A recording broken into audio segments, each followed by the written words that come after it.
So, we had vampires for Christmas, and now we got werewolves for New Year's. I wonder what's coming Valentine's Day. Actually, I don't have to wonder because they got a movie about an assassin who has to get back in the game after going into witness protection. And it stars Short Round. So, Wolfman. It's kind of a modern take on the classic Universal movie monster, but it sort of takes a different direction. While the original with Lon Chaney Jr. and the remake with Benicio del Toro and Anthony Hopkins, they focused on supernatural curses. The werewolf curse in this film is more like cancer. It slowly eats away at your humanity until there's nothing left but an animalistic shell. It's very intense. Also, it showcases the fact that nature will kill you if you don't keep an eye on it. It basically shows that humans are still as ill-equipped to deal with the wilds as they've been since before fire. The film starts out pretty slow, but picks up quickly. In the 90s, this kid and his dad are apparently hunting some kind of monster in order to protect their families. Cut 2 years later, the kid's now grown up with his own family, but he seems to have picked up a temper from his dad. So, when his dad's last expenses are needing to be tended to, they all go to the family cabin that once belonged to the guy's dad to maybe get some downtime and rebuild their relationships. Unfortunately, things go downhill from there.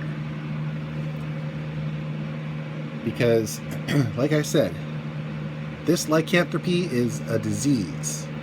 So, a bite, a scratch, maybe even a sneeze without social distancing will turn you into a werewolf. And it is not pretty. Except for one scene where we get to see what it's like to have a werewolf's eyes and why they're so good at hunting at night. But other than that, it is fairly gruesome. The cast did an okay job. The guy playing the dad, good. The guy playing the kid, both in kid form and grown up, those guys did okay. The wife, who honestly looks way too young to be mom to a 10-year-old, did an okay job. She was out of her element, her character that is. So, seeing her step up was really entertaining. And the kid in the story was honestly very natural and didn't feel like a little adult.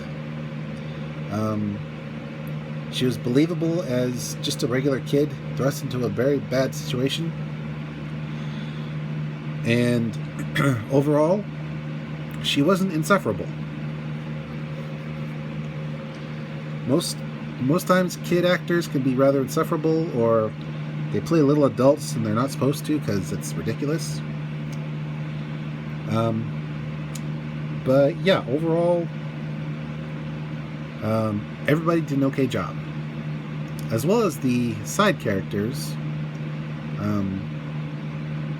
like this former friend of the guy, well, the kid, I should say, who became the guy. He seemed a little off, but not like in a creepy way. He's been isolated, so he's gone a little stir crazy kind of way. and he was believable in that. As for the monster, this is the most realistic werewolf I've seen in a long time. It didn't look like an anthropomorphic wolf. It looked like a human who had its body twisted into something animalistic. Like, the transformation felt more organic than other scenes of werewolf transformation. And you believed that this creature used to be 100% human, but is now turned into something else. The forest itself is a character, majestic, but also foreboding. Like, this area still holds the ghosts and mythical, legendary creatures that once plagued humanity's psychology, or once plagued humanity, period. There are very few places in the world where the mystery of nature still holds sway, and this area in Oregon is one of them. Then we go to, well, actually, let's start from the beginning. The big city is a character as well. It's got all the hustle and bustle, and maybe some of the foreboding, because big cities can be very dangerous if you're not careful. And we sort of see some of that before we get to the woods. So they trade one jungle, I should say, for another. And then, of course, there's the cabin. It's supposed to feel safe, but it feels more like a tomb, because that's ultimately what it was. There are places where anything can hide, and walls that look about as secure as wet toilet paper. So, yeah. There's no place in the film that's safe, only a temporary reprieve from the danger. And that's what made it so exciting. You never knew where the monster was going to pop out. You never knew if it was right next to you or off in the woods. The makeup effects were practical and did a very good job of conveying the pain of this condition. Like I said, this lycanthropy is more like a cancer, and you see it in the way it slowly dehumanizes the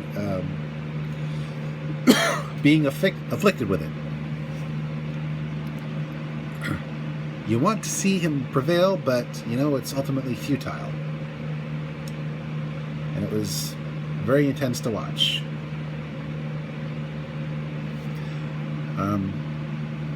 There's very little music, but when they did have some music, it was very orchestral and sharp, and did a very good job of punctuating the danger.